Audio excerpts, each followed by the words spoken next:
Good evening, everybody. I'm Miss Milliron, the media specialist at Cypress Springs, and tonight, for the fourth day of our 12 Days of Christmas event, I am reading the book The Puppy Who Wanted a Boy by Jane Thayer. It's illustrated by Lisa McHugh.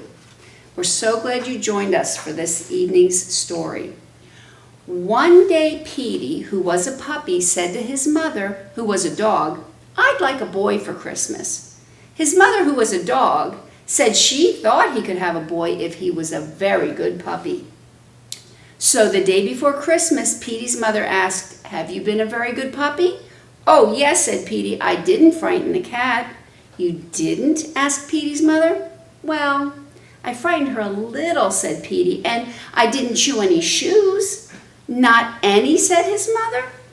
"Just a teeny weeny chew," said Petey, "and I remembered, almost always remembered, to bark when I wanted to go out." "All right," said his mother. I think you've been good for such a little dog. I will go out and get you a boy for Christmas." But when Petey's mother came back, she looked very worried. "How would you like a soft white rabbit with pink ears for Christmas?" she said to Petey. "No, thanks," said Petey. "Don't you want a lovely canary?" "I'd like a boy," said Petey. "How about some guppies?" said Petey's mother. "I just want a boy," said Petey. "Petey," said his mother at last, "there are no boys to be found." "No boys?" cried Petey. "Not one I could find. They're terribly short of boys this year." Petey thought he couldn't stand it if he didn't have a boy. Finally, his mother said, "Oh, there now, there must be a boy somewhere. Perhaps you could find some dog who would give his boy away." "Do you think I could?" asked Petey. "It wouldn't hurt to try," said his mother.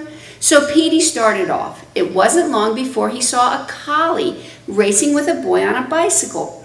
Petey trembled with joy. "Oh, if I had a boy on a bicycle," said Petey to himself, "I could run like anything. I'll take a little run right now and ask the collie politely if he'll give his boy away." So Petey leaped after the bicycle. He called out to the collie, "Excuse me, do you want to give your boy away?" But the collie said no, he definitely didn't, in a dreadful tone of voice. Petey sat down. He watched the collie and his boy on a bicycle until they were out of sight. "I didn't really want a boy on a bicycle anyway," said Petey. After a while, he saw a setter playing ball with a boy. Petey was delighted. "If I had a boy to play ball with," said Petey, "I'd catch the ball smack in my mouth. I'd like to catch the ball now." But he remembered how cross the collie had been, so he sat down on the sidewalk and called out politely, "Excuse me, do you want to give your boy away?" But the setter said no, he definitely didn't, in a terrifying tone of voice. "Oh, well," said Petey, trotting off, "I don't think playing ball is so much fun." Soon Petey came to a bulldog sitting in a car with a boy. Petey was pleased, for he was getting a little tired from walking so much. "If I had a boy in a car," said Petey, "I'd laugh at walking dogs.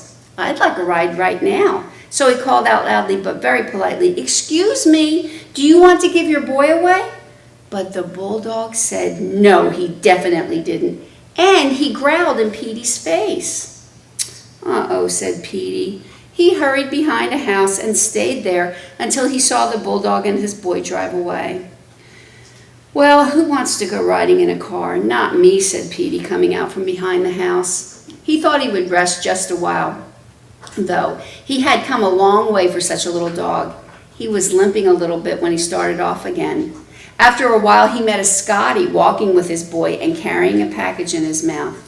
"Now that is a good kind of boy," said Petey. "If I had a boy to take walks with and carry packages for, there might be some dog biscuits or cookies in the package. I would like a cookie right now." He hadn't had any lunch.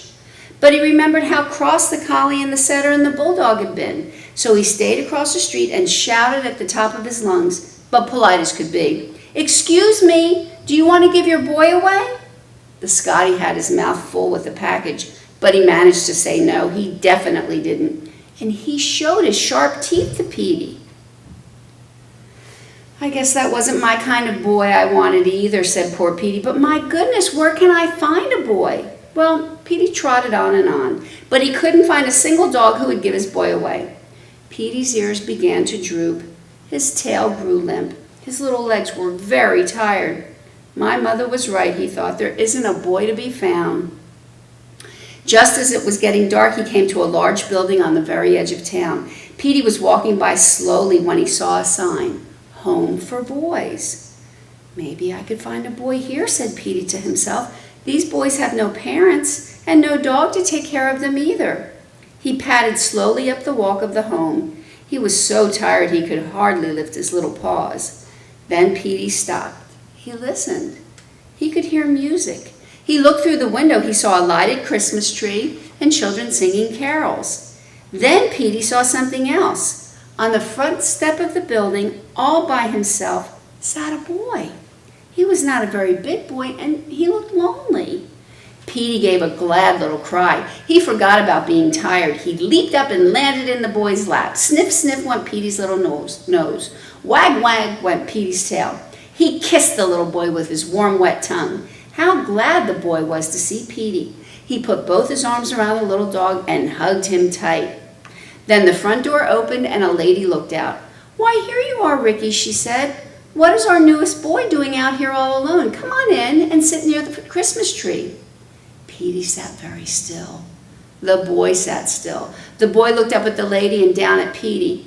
Petey began to tremble. Would the boy go in and leave him? "I'm not alone," said the boy. "I've got a puppy." "A puppy?" The lady came out and looked at Petey in surprise. "Can he come too?" said the boy. "Why," said the lady, "you're a nice little dog. Wherever did you come from?" "Yes, bring him in." "Come on, puppy," cried the boy. In they scampered. A crowd of boys was playing around the Christmas tree. They rushed at Petey. They picked him up and petted him. Petey wagged his tail. He wagged his fat little body. He frisked about and licked every one of the boys. "Can we keep him?" said one. "Can we give him some supper?" said another. "Can we fix him a nice warm bed?" said a third. "We will give him some supper and a nice warm bed," said the lady. "And tomorrow we will find his mother and see if she will let him stay." Petey knew his mother would let him stay. She knew how much he wanted a boy. "But won't she be surprised," said Petey to himself with a happy little grin, "when I tell her I got 50 boys for Christmas." And that's the end. That's the end of our story. And I love this story. I thought it was fantastic. This is one of my favorites. I used to read it to my children when they were little. My favorite part is when Petey meets the little boy and he gets to have a boy all of his own. What was your favorite part? You know, you could discuss it with whomever you're watching the video with. Tell them what you liked about it or what you didn't like about it. And then make sure you tune in tomorrow night when we have another story to read together. Good night.